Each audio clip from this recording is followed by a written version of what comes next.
Oke, Assalamualaikum warahmatullahi wabarakatuh.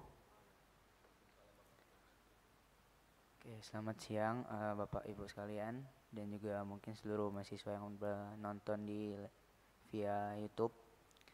Nah, jadi pada tanggal 17 Januari 2025 ini, tepatnya pada pukul 14.00 akan dilaksanakannya sosialisasi aplikasi e-voting calon ketua dan wakil ketua BEM Unsri 2025.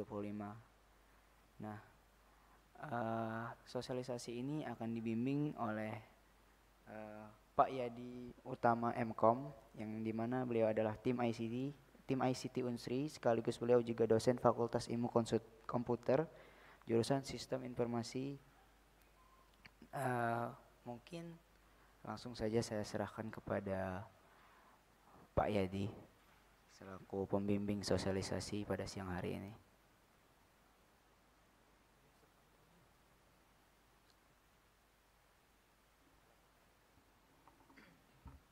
Assalamualaikum warahmatullahi wabarakatuh. Jadi hari ini kita mensosialisasikan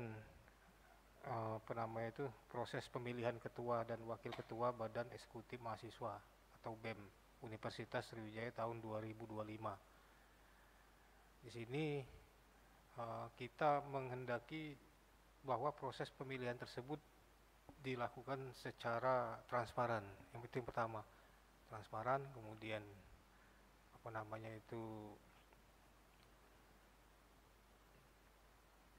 rahasia gitu ya. Kemudian dilakukan secara online, sehingga kita bersama tim ICT Unsri menyediakan fasilitas untuk calon pemilih di lingkungan Universitas Sriwijaya, yaitu dalam hal ini mahasiswa Universitas Sriwijaya jenjang S1 dan D3, baik kampus Indralaya maupun kampus Palembang. Mungkin yang pertama yang perlu kita sampaikan di sini adalah bahan untuk kita ketahui bersama, untuk kita sepakati. Mungkin apabila ada koreksi ataupun mungkin ada tambahan akan kita lakukan pada hari ini juga. Adapun proses pemilihan ketua dan wakil ketua Badan Eksekutif Mahasiswa atau BEM itu kalau tahun kemarin sudah pernah kita lakukan secara online dengan cara mengakses alamat website, yaitu pemira.unsri.ac.id, seperti pada layar seperti ini. Kemudian dengan mengakses ini seluruh mahasiswa itu bukan hanya mahasiswa ya, umum juga ya, publik juga bisa memantau gitu ya. Kita melakukan voting, di sini istilah itu e-voting ya, electronic voting. Itu hanya mahasiswa yang diberikan otoritas ya. Jadi harus ada autentikasi yang dilakukan oleh mahasiswa jika ingin melakukan voting. Sedangkan selain daripada mahasiswa yang mempunyai hak pilih tersebut boleh memantaunya ya. Nah, seperti pada halaman depan di sini bisa kita lihat, yang pertama kita sepakati dulu bahwasanya tata tertib pemilihan calon ketua dan wakil ketua BEM. Yang pertama adalah 1. Pemilih adalah mahasiswa dengan jenjang S1 dan D3, baik kampus Palembang maupun kampus Indralaya. Kemudian yang kedua, pemilih harus merupakan seorang mahasiswa dengan status aktif dalam kegiatan akademik. Aktif di sini artinya ya, yang pertama dia belum lulus gitu ya, belum wisuda, belum yudisium gitu ya, aktif. Jadi walaupun statusnya itu cuti ataupun mungkin tanpa informasi, tanpa kabar lah ya, statusnya masih diperbolehkan untuk melakukan pemilihan. Kemudian yang ketiga, pemilih hanya diperbolehkan memilih sebanyak 1 kali saja. Kemudian pemilih tidak diperbolehkan mewakilkan proses pemilihan secara online kepada pihak manapun. Nah, agar ini di sounding ke teman-temannya satu kampus bahwa pemilih itu hanya diperbolehkan memilih hanya satu kali saja. Kemudian pemilih tidak boleh mewakilkannya kepada temannya, gitu ya. Mengapa? Karena pada poin yang kelima, pemilih itu harus login terlebih dahulu sebelum melakukan voting atau pemilihan kepada pasangan calon ketua dan wakil ketua. Kemudian yang keenam, login yang dilakukan pemilih di sini menggunakan ada dua ya, yaitu NIM dan NIK, nomor induk mahasiswa dengan nomor induk kependudukan. Jadi tidak menggunakan password lagi seperti yang kemarin ya. Kalau tahun kemarin kita menggunakan password ya, mungkin ada yang masih ingat ya. Jadi nomor induk mahasiswanya, tentunya mahasiswa pasti punya nomor induk ya. Nah, kemudian NIK ya. NIK ini kita sudah mendapatkan data NIK seluruh mahasiswa yaitu pada saat registrasi pertama kali di Unsri ini ya. Jadi diharapkan menggunakan nomor NIK yang betul-betul otentik dengan mahasiswa tersebut ya. Tidak boleh mengubah-ubah nomor NIK. Dan apabila gagal login dengan pesan bahwa NIK-nya tidak ditemukan sedangkan NIM-nya benar, nah itu agar jika memang terus ingin menggunakan hak pilihnya, segera minta menghubungi pihak BAK ya. Karena pihak BAK itulah yang memegang data NIK. Siapa tahu waktu registrasi kemarin salah ngetik nomor NIK, atau mungkin data NIK-nya tidak tersedia atau gimana ya. Tapi ya setelah kita periksa itu 95% lah data NIK-nya itu nggak ada masalah. Mungkin ada beberapa saja lah sebenarnya yang nomor NIK-nya tidak diisi tapi diwakilkan dengan menggunakan nomor yang lain ya. Nah, jika ada masalah dengan login ya, itu bukan masalah dengan NIM ya, tapi NIK. Jadi nanti ketika loginnya gagal, itu jika ingin terus menggunakan hak pilih, itu segera koordinasikan dengan BAK karena sudah ada fasilitas untuk memperbaiki juga ya, melihat dan memperbaiki nomor induk kependudukan itu. Kemudian poin yang ketujuh, proses rekapitulasi hasil pemilihan ini dilakukan secara elektoral. Jadi ketika kita melihat hasil pemilihan, merekapnya itu dilakukan secara elektoral pada tiap-tiap fakultas atas semua pasang calon ketua dan wakil ketua. Kemudian yang kedelapan, pemilihan dilaksanakan pada tanggal 20 Januari 2025 mulai pukul 7.30 waktu Indonesia Barat sampai pukul 15.00 waktu Indonesia Barat. Jadi dia dimulai hari Senin tanggal 20 Januari, startnya mulai 7.30 itu sudah boleh melakukan pemilihan ya. Kemudian yang kesembilan, pemilihan dianggap sah jika jumlah mahasiswa yang memberikan suara minimal 20% dari total seluruh mahasiswa S1 dan D3 yang aktif dan terdaftar di Pedidikti untuk masing-masing fakultas. Nah, untuk yang nomor 9 ini tiap-tiap fakultas itu agar memantau. Seperti pada Fakultas Ekonomi dipantau di sini apakah persentase capaian suaranya sudah mencapai minimal 20%. Jika tidak, nah maka disosialisasikan lagi ya, agar diporsing lagi teman-temannya yang lain agar melakukan voting sehingga capaiannya ini minimal 20% itu tercapai gitu ya.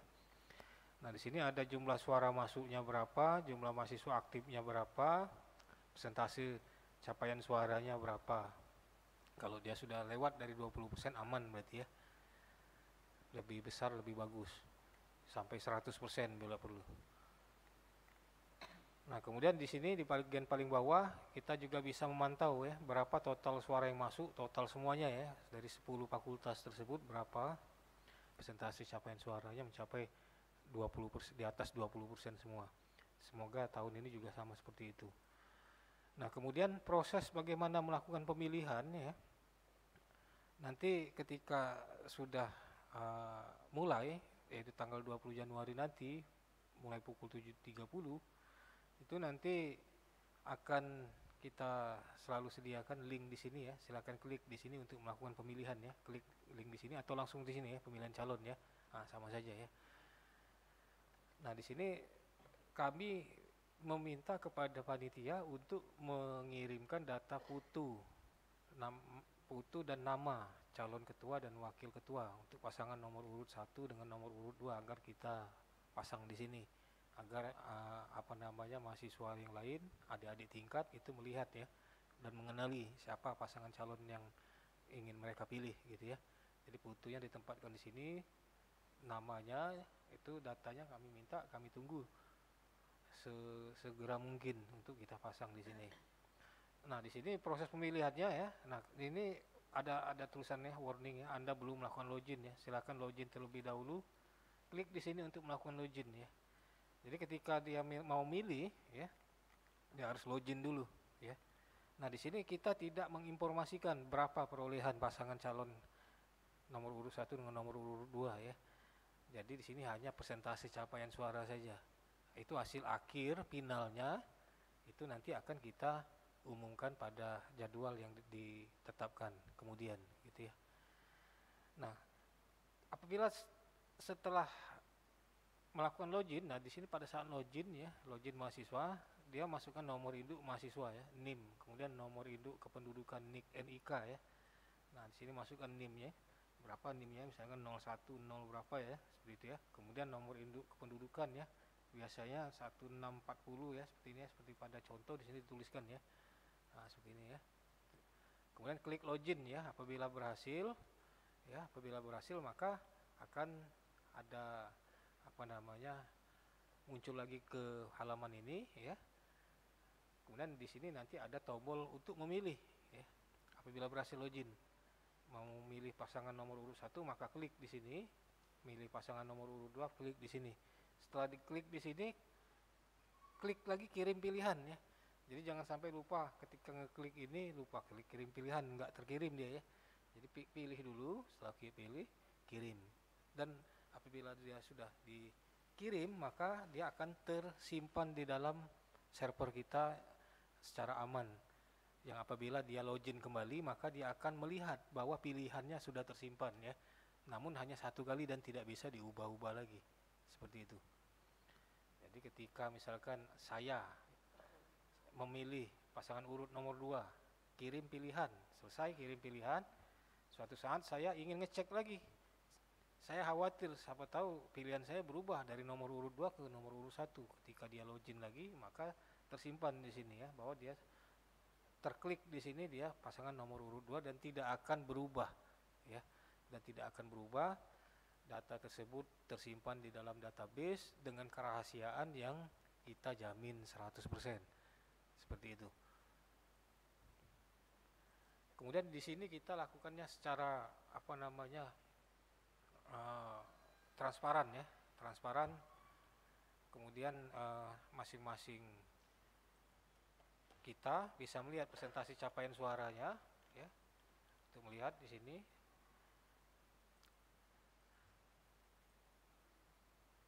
Apakah sudah mencapai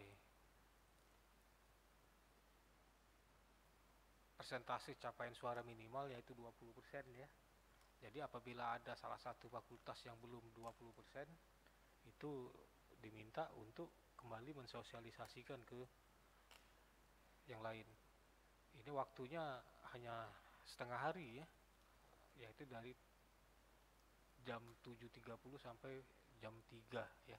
Jadi semoga seperti yang tahun kemarin ya, lancar, tidak ada pemilihan ulang. Semoga tahun ini sama seperti yang tahun kemarin gitu ya. Nah, kemudian di sini kita tidak ada interferensi apapun ya. Kita tidak kita hanya memfasilitasi ya. Tim ICT di sini memfasilitasi kepada BEM, Badan Eksekutif Mahasiswa, untuk melakukan pemilihan yang kiranya paling adil dengan memanfaatkan teknologi ya, teknologi informasi seperti ini ya. Jadi kita sama sekali tidak ada interferensi, tidak ada sama sekali istilah itu intens apapun ya. Jadi kami minta agar kepercayaan tersebut ya, dan perlu kita sampaikan juga bahwa hanya satu orang saja yang memegang database ini ya, yaitu saya sendiri ya, saya sendiri. Dan perlu juga saya ingatkan ya bahwa nama saya Yadi Utama, ditugaskan diperbantukan di tim ICT ya, atau UPT TIK Unsri. Saya adalah dosen ya, tenaga pengajar di Fakultas Ilmu Komputer, jurusan Sistem Informasi, seperti itu. Jadi diharapkan dengan apa yang sudah saya jelaskan tadi, uh, memaklumi ya apa yang sedang kita kerjakan di sini, ya, memaklumi ya, kemudian memahami situasinya seperti ini. Kemudian satu-satunya yang kita harapkan di sini bahwa pemilihan ketua dan wakil ketua Badan Eksekutif Mahasiswa ini bisa dilakukan dengan cara yang terbaik, adil dan jujur serta transparan. Baik, untuk sementara penjelasannya sampai di situ dulu. Mungkin ada yang perlu disampaikan lagi oleh rekan kita, Patah, atau mungkin dari yang lain untuk diskusi. Silakan. Oke, baiklah. Sebelumnya terima kasih Pak Yadi sudah menjelaskan terkait aplikasi e-voting dari pemilihan ketua dan wakil ketua Badan Eksekutif Mahasiswa Universitas Sriwijaya tahun 2025. Saya harap sosialisasi ini dapat membantu seluruh mahasiswa Universitas Sriwijaya dapat juga memberitahukan bahwasanya pemira ini akan dilakukan oleh seluruh mahasiswa-mahasiswi Universitas Sriwijaya tanpa terkecuali. Dengan syarat tadi sudah disebutkan bahwasanya untuk memilih kalian hanya perlu memerlukan NIM dan juga NIK kalian masing-masing. Mungkin itu saja, sekian sosialisasi aplikasi e-voting pemilihan ketua dan wakil ketua Badan Eksekutif Mahasiswa Universitas Sriwijaya 2025. Saya tutup sosialisasi ini. Saya ucapkan wassalamualaikum warahmatullahi wabarakatuh.